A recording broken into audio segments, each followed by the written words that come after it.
So, dear students, the next point is meeting the requirement of changing environment. Meeting the requirement of changing environment कैसे? Like suppose हम example ले सकते हैं अब due to this COVID-19 we all are at home, right? We are not going to school, we cannot go to school, and what we are doing, we are adopting the technology, that is we are learning online. We are taking the help of the internet, we are taking the help of the technology, right? So every business operates in a dynamic environment. Dynamic is changeable environment. हमें नहीं पता कब कौन सा politician change हो जाए, और हो सकता है किसी पॉलिटिशियन से हमारी बहुत अच्छी बनती हो सारी चीज़ें और हमारी कंपनी के काम बहुत अच्छे से हो जाते हो मैनेज, सरकारें बदल गई उसकी वजह से प्रॉब्लम हो गई किसी ऑर्गेनाइजेशन को, ठीक है. इकोनॉमिकल चेंज आ गया, डिमोनेटाइजेशन हो गया, डिमोनेटाइजेशन के आते ऑर्गेनाइजेशन की इकोनॉमिक कंडीशन उस टाइम के लिए स्टेबल हो गई, right. Over a night changes हो गए. और टेक्नोलॉजिकल चेंजेस, लाइक अभी आपके पास एक टेक्नोलॉजिकल चेंज आया था, like if we are talking about TUK, so the school has started online classes for the GK and the name was TUK. So वो आप लोगों ने भी पढ़ा सबने, it was for class 12th also, ठीक है. तो उसमें we have learned various things, like number of articles were there जो कि हमने पढ़े हैं, but for that we have learned how to use the technology first, ठीक है. Okay. And legal environment. So there are many kind of changes like economical changes, social changes, political changes, technological changes, legal environment which create challenges for the business, right? The managers can apply the management principle. अब इन सारी चीज़ों में managers already aware होता है through with the dynamic environment, with the changeable environment. उनको पता है कभी भी economical, social, political, technological, legal changes हो सकते हैं. So management need to apply the principles suitably to deal with different kind of situation, right? They need to be flexible and careful in dealing with various environmental changes. Changes बहुत आते रहते हैं. अभी आप किसी भी शॉप्स पे जाकर खड़े होते हो तो और क्या चेंज आया एनवायरमेंट, सोशल चेंज क्या है, आपको कहते हैं भाई are you carrying the poly bag along with you, are you carrying your own bag, jute bag along with you, right. So आप उसके लिए ऑलरेडी प्रिपेयर्ड होते हो, भैया हमें घर से लेके जाना है, अदरवाइज हमें दुकान पे जाके बोल देंगे जी बैग लाओ, नहीं तो 10 रुपये दे के या 7 रुपये दे के बैग खरीदो, ठीक है. सो इसी तरह की प्रॉब्लम्स फेस करती है ऑर्गेनाइजेशन के सामने भी बहुत तरह के एनवायरमेंटल चेंजेस आते हैं, चाहे वो इकोनॉमिक हो, सोशल हो, टेक्नोलॉजिकल हो, पॉलिटिकल, लीगल चेंजेस हों. They need to be flexible for that. Okay. Then comes the next point, that is fulfilling social responsibility. Management अपने आप में सोसाइटी का पार्ट है. मैनेजमेंट कोई भी ऑर्गेनाइजेशन सोसाइटी को यूज़ करती है, सोसाइटी के रिसोर्सेज यूज़ करती है और उसके बदले में उनको आउटपुट सप्लाई करती है, राइट. अगर मैनेजमेंट एफिशिएंट होगी तो रिसोर्सेज जो सोसाइटी के यूज़ हो रहे हैं, चाहे वो लैंड, लेबर, कैपिटल, कुछ भी हो, सोसाइटी के जो रिसोर्सेज यूज़ हो रहे हैं वो बेटर वे में यूटिलाइज होंगे, और अगर बेटर वे में यूटिलाइज होंगे तो वो सोसाइटी तक जाएंगे eight a reasonable price, good quality देंगे सोसाइटी को, right. And this will ultimately improve the quality of life of the people.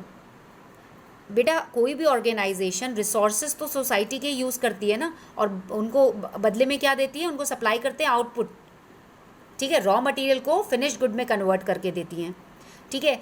और अगर सोसाइटी के पास अच्छी चीज़ जा रही है एट रीजनेबल कॉस्ट तो इसमें लोगों का फ़ायदा है, उनकी क्वालिटी ऑफ लाइफ इम्प्रूव होगी. उसके लिए management principles have an important role in developing efficient managers जो कि सोशल ऑब्जेक्टिव के साथ काम करें, right?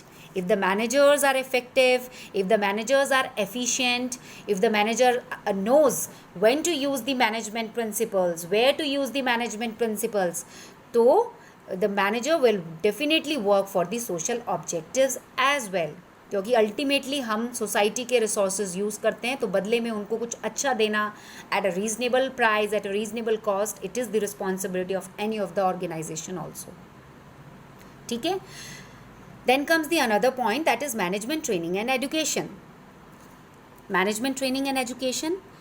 See, every business is exposed to technological, economical and social changes in the environment.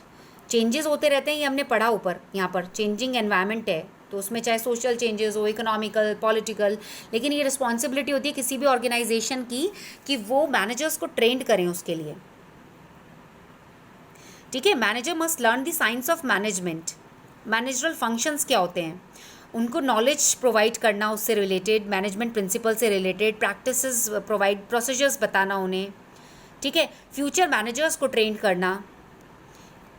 Alright, सी कोई ऑर्गेनाइजेशन है, उन्हें पता है कि कोई नई मशीनरी, कोई हाईली सोफिस्टिकेटेड मशीनरी अब आने वाली है हमारी ऑर्गेनाइजेशन में, कोई फैब्रिक बनाना है, ठीक है, उसके लिए अब उसके लिए उन्हें it is the responsibility of that particular organisation to train, to give education related to that sophisticated machine to their managers, right. It is also a part of principles of management. इसीलिए बहुत सारी universities और institutions open किए हुए हैं बेटा, right, like BBA, MBA, so that for you, those who wanted to join the management profession, right?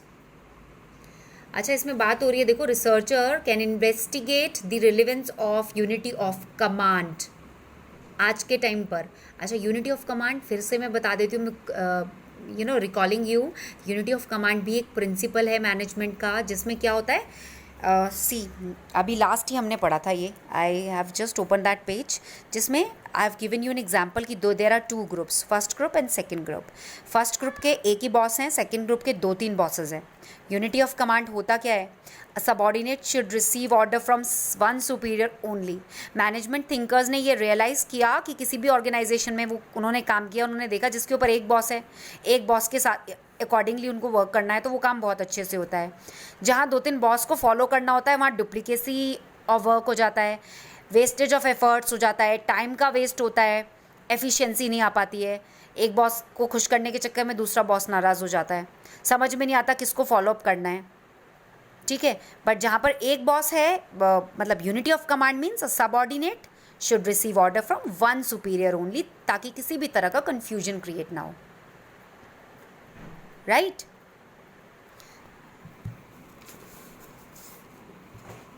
तो इसी तरह ये देखा गया है कि जैसे ऑटोमेटिक मशीनरीज होती हैं, आईटीज़ और इलेक्ट्रॉनिक सर्वेलेंस, इस तरह की चीज़ें आ रही हैं, तो unity of command must be there. ये प्रिंसिपल हर ऑर्गेनाइजेशन में होना चाहिए, जिसमें हायरार्की तो फॉलो अप हो, like I have already told you, आपके स्कूल में there is an hierarchy, principal sir, then vice principal ma'am, then coordinators, then HODs, then teachers. So but there is one superior who instruct their subordinates. They'll follow their superior, but we are ultimately following a hierarchy here. Okay, then comes better administration.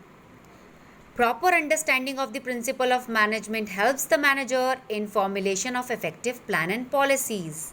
देखो, अगर principal सारे समझ में आ गए, फिर से बताते हैं प्रिंसिपल्स, यूनिटी ऑफ कमांड, अब आप आगे अच्छे से यही पढ़ने वाले हो, हमारा next topic is this only, principles of management, like unity of command, division of labour, division of worker. अगर इन सब की अच्छे से मैनेजर को नॉलेज हो जाती है, तो वो बहुत अच्छे से प्लान्स को और पॉलिसीज़ को फॉर्मुलेट कर पाते हैं।